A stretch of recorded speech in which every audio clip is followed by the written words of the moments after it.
चलो देखो दिखाइए कि 3√2 एक अपरिमेय संख्या है। वही अपना पुराना काम करेंगे जो पिछले क्वेश्चन में किया था।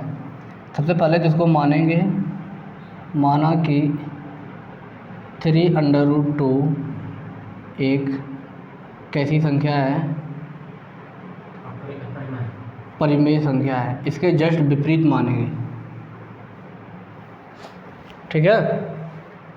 अगर ये परिमेय संख्या है तो इसको P/Q के रूप में लिखा जा सकता है। 3√2 = P/Q, जहाँ पर अगर बात करेंगे Q जो है does not equal to 0, P और Q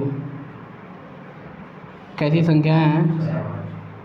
क्षय अभाज्य संख्या है,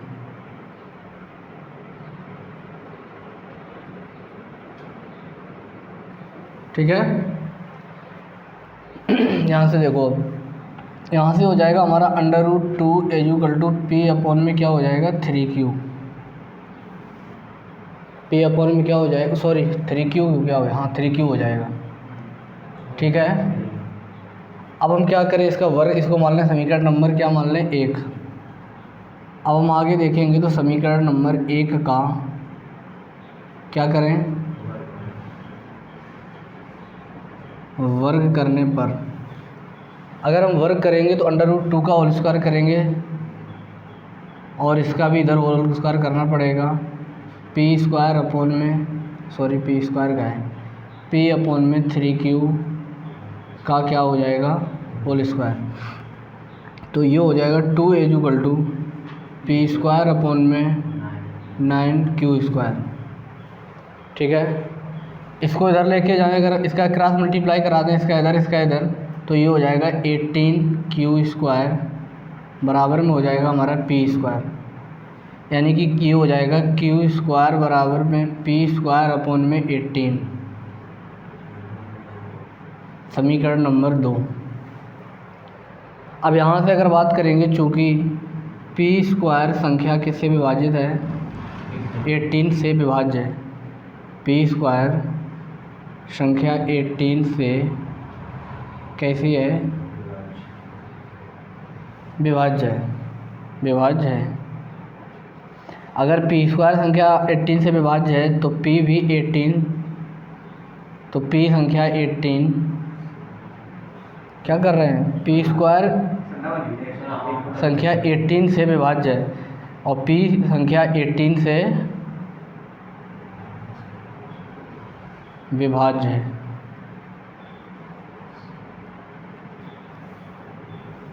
समझ में आ गई बात इतनी। अगर मेरे भाई P संख्या 18 से विभाज्य है तो कहने का मतलब 18 का टेबल इसमें जाएगा, कितनी भी बार जाएगा, या तो एक बार जाएगा, या तो 2 बार जाएगा, 3 बार, 4 बार, हमें कोई जानकारी है नहीं।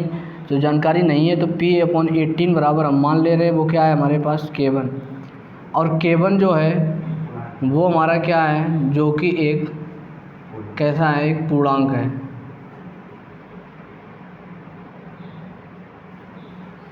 क्या समझ रहे हो, P/18 बराबर K1 जो है जो कि एक पूर्णांक है। अगर ये पूर्णांक है तो P बराबर हमारा क्या हो जाएगा 18 × K1। इसको मान लो समीकरण नंबर 3। P का मान समीकरण नंबर किस में रखना पड़ेगा, समीकरण नंबर 2 में रखने पर।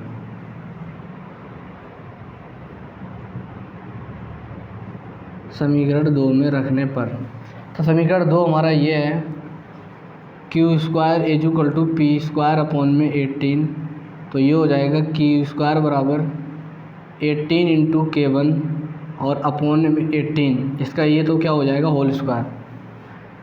तो यहाँ से हो जाएगा Q² = 18 का होल स्क्वायर कितना होता है 324, K1² अपॉन में 18, काट दो, 18 दूना 36 नहीं, 18 एकम 18, 18 और 2 20, 12 है ना, और कितना हो जाएगा 124।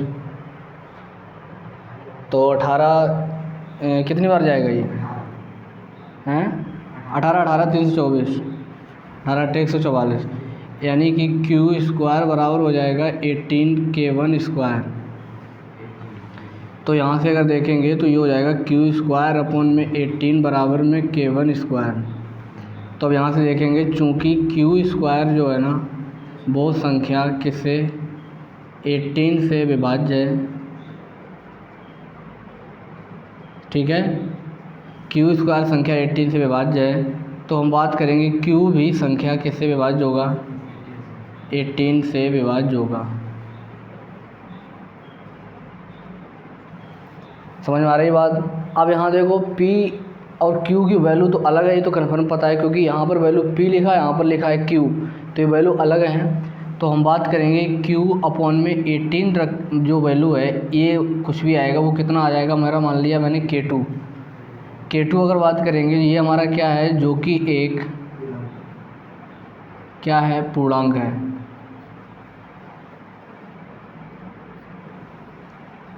ठीक है, तो यहाँ से अगर देखेंगे हम तो Q बराबर हो जाएगा हमारा कितना, 18 into K2, 18 into K2।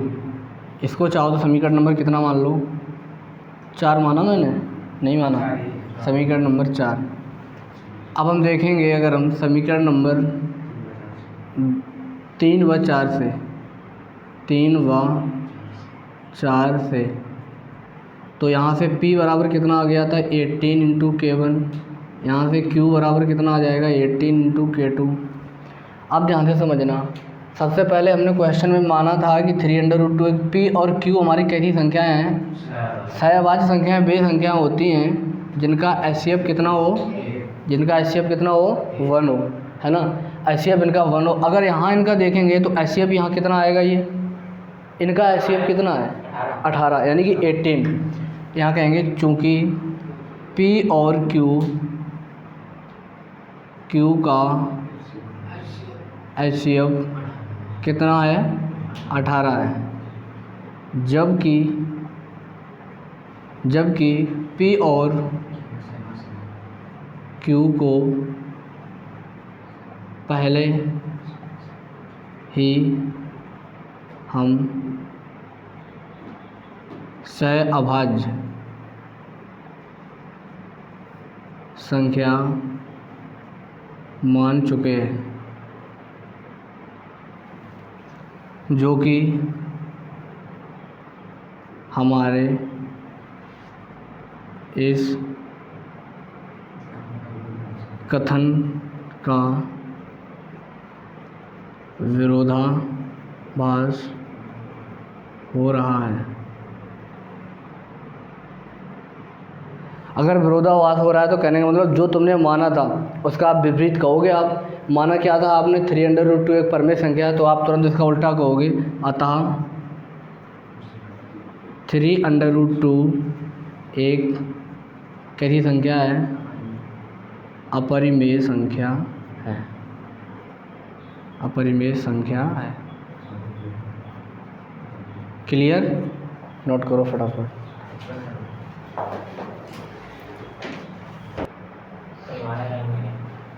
Himalaya तो कभी नहीं।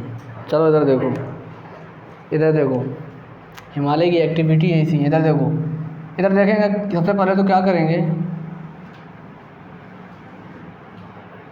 माना कि 5 माइनस √3 एक कैसी संख्या है, परिमेय संख्या है, ठीक।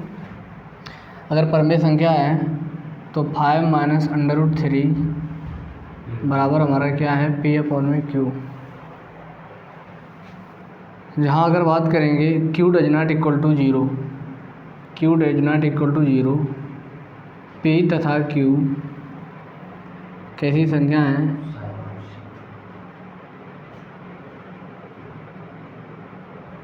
खड़े हो तुम, सहअभाज्य संख्याएं कौन सी होती हैं, हम ये नहीं जानते हैं 2, 4 सहअभाज्य संख्या होती कौन सी हैं, ऐसे टाइम में पूछ लिया है। खड़े हो, हाँ, जिसका HCF 1 हो। तुम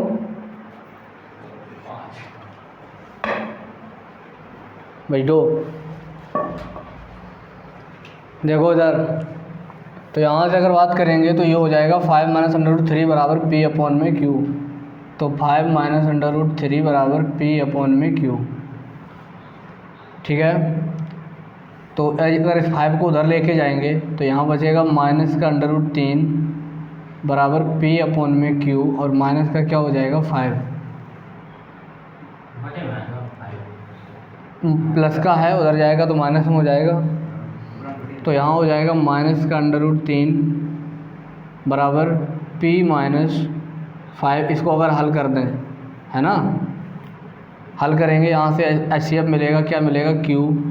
तो ये हो जाएगा P, Q का भाग देंगे Q में 1 बार जाएगा, 1 का मल्टीप्लाई P में करेंगे तो P, 1 का क्यूब करेंगे तो Q, और माइनस का ये हो जाएगा 5Q। तो यहाँ से देखें, अब यहाँ देखो माइनस है, यहाँ माइनस को ख़त्म करने के लिए क्या करें, यहाँ से अगर हम माइनस कॉमन ले लेंगे तो P तो कायम हो जाएगी माइनस में, और ये किस में हो जाएगा प्लस में, अपॉन में क्या है हमारे पास Q। समझ रहे बात को, माइनस कॉमन ले लिया मैंने तो प्लस वाली चीज़ माइनस में हो जाएगी, माइनस वाली चीज़ किस में हो जाएगी प्लस में। अगर इसको सही से लिख दें, माइनस अंडर रूट 3 बराबर माइनस, और ये इसको आगे लिख दें 5Q माइनस P अपॉन में क्या हो जाएगा Q। इसे काट दें तो ये हो जाएगा अंडर रूट 3 बराबर 5Q माइनस P, और अपॉन में क्या हो जाएगा, अपॉन में क्या हो जाएगा Q। अब ध्यान से देखो, चूँकि अगर हम बात करेंगे P और Q हमारी कैसी संख्या है, सहभाज्य संख्या है। सहभाज्य संख्या का मतलब जिनका HCF 1 हो। Q भी हमारा एक सहभाज्य संख्या है, और Q कभी जीरो तो हो ही नहीं सकता, जीरो हो नहीं सकता, तो यहाँ जीरो रख नहीं सकते हो। तो हमें अगर हम बात करेंगे यहाँ से कि चूँकि 5Q माइनस P अपॉन में Q एक कैसी संख्या है, पूर्णांक संख्या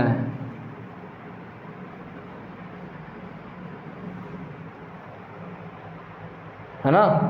5Q माइनस P अपॉन में Q क्या है, एक पूर्णांक संख्या है, या ऐसे हम कह दें 5Q माइनस P एक पूर्णांक संख्या है ना। ऊपर वाली संख्या अगर बात करेंगे, ये अगर हमारी पूर्णांक संख्या है तो हम कहेंगे अगर ये पूर्णांक संख्या है तो Q भी तो एक हमारी सहभाज्य संख्या है। तो यानी कि हमारा 5Q माइनस P अपॉन में Q ये भी एक पूर्णांक संख्या है।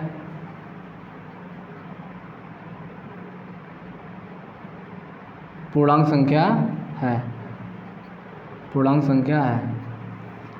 अगर ये पूर्णांक संख्या है तो ध्यान समझना, ये भी पूर्णांक है, ये भी पूर्णांक है। पूर्णांक का मतलब हो जाता है 1 2 3, 1 से लेकर अंत तक। तो ये भी पूर्णांक है, मान लीजिए ऊपर मेरी वैल्यू 2 है, नीचे भी पूर्णांक है, मान लीजिए 3 है। तो ये संख्या हमारी परमेय भी तो हो गई, ये भी तो हो गई, है ना। चूँकि यानी अगर हम बात करें इसलिए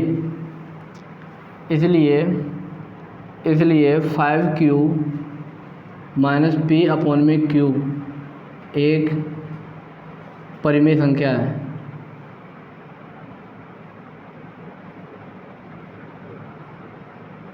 अब ये बताओ, ये तो हमारी एक परमेय संख्या है और ये क्या है, अपरमेय संख्या है। परमेय क्या कभी अपरमेय संख्या होती है? तो हम कहेंगे चूँकि हमारे इस कथन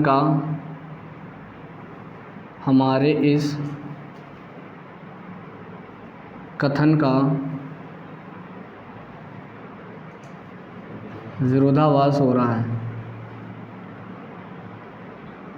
विरोधाभास हो रहा है तो हम जो हमने परमेय माना इसका उल्टा मानेंगे। तो क्या कहेंगे, अतः 5 माइनस अंडर रूट 3 एक कैसी संख्या है, अपरिमेय संख्या है। नोट करो फटाफट।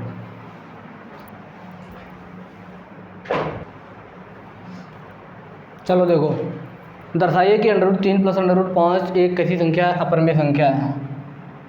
अच्छा सा प्यारा सा लिखना हुआ है, क्या लिखना है, सॉल्यूशन। तो माना कि under root 3 plus under root 5 एक कैसी संख्या है,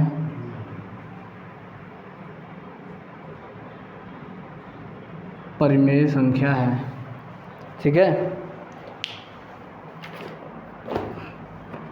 √3 प्लस √5 कैसी संख्या है? एक परिमेय संख्या है। अगर परिमेय संख्या है तो हम ये कहेंगे कि √3 प्लस √5 बराबर लिखेंगे, क्या लिखेंगे? P/Q। जहाँ अगर हम बात करेंगे Q does not equal to 0, P और Q कैसी संख्या है? सहभाज्य संख्या है। ये तुम्हें लिखना है, बार बार वही चीज़ लिख रहे हैं। तो यहाँ से देखेंगे तो ये हमारा है √3 प्लस √5 बराबर P/Q। इसको चाहो तो समीकरण नंबर 1 मान लो। अब हम आगे देखेंगे तो समीकरण नंबर 1 का क्या कर दें?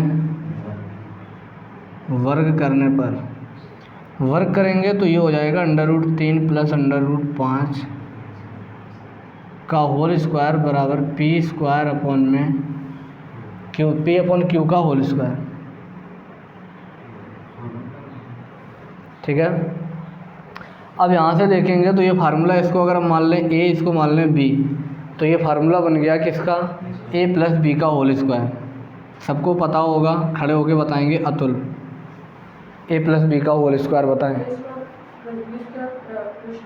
हाँ, कितना? a² plus b² plus 2ab। खड़े हो आदित्य। a प्लस बी का होल स्क्वायर।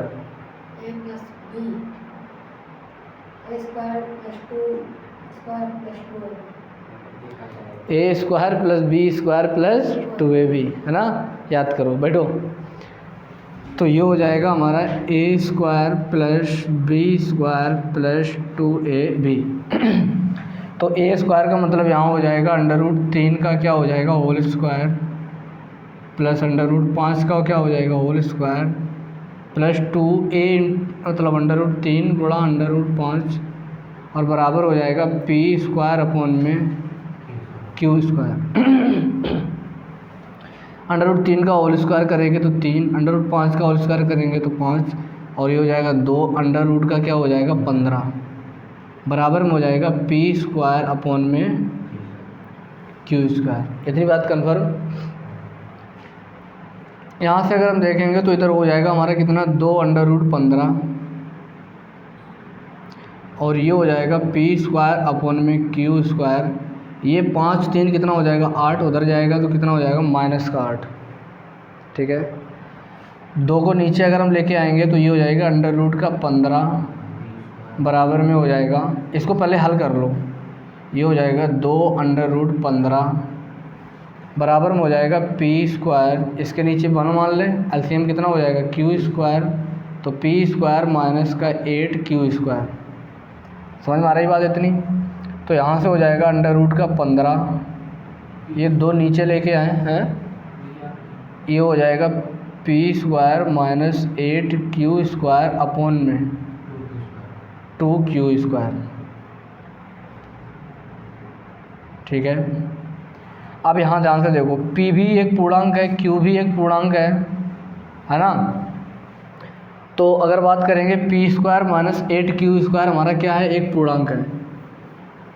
क्या है? पूर्णांक। चूँकि P² माइनस 8Q² एक कैसा है? पूर्णांक है। और पूर्णांक में पूर्णांक से भाग देंगे तो पूर्णांक ही आएगा।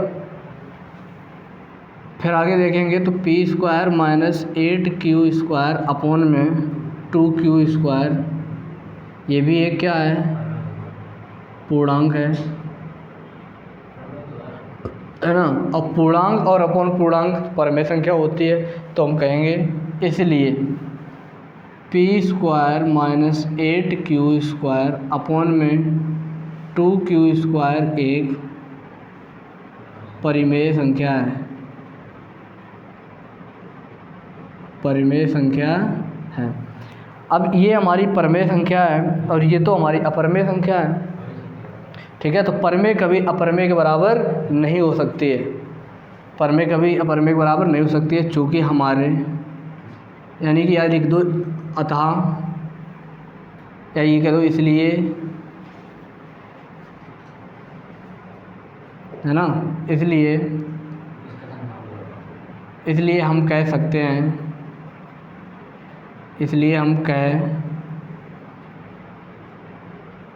हैं कि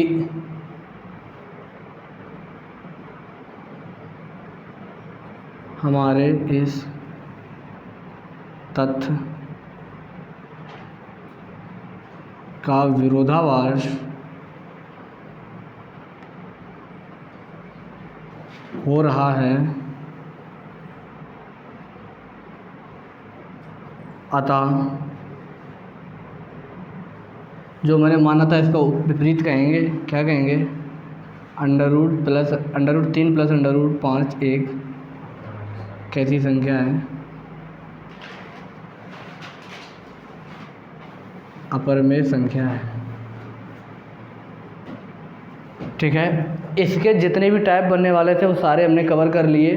ठीक है, अब जो भी एक्सरसाइज इसके क्वेश्चन बचे हैं वो कंप्लीट करने हैं। ठीक है, आज के लिए इतना ही काफ़ी, कल फिर मिलते हैं।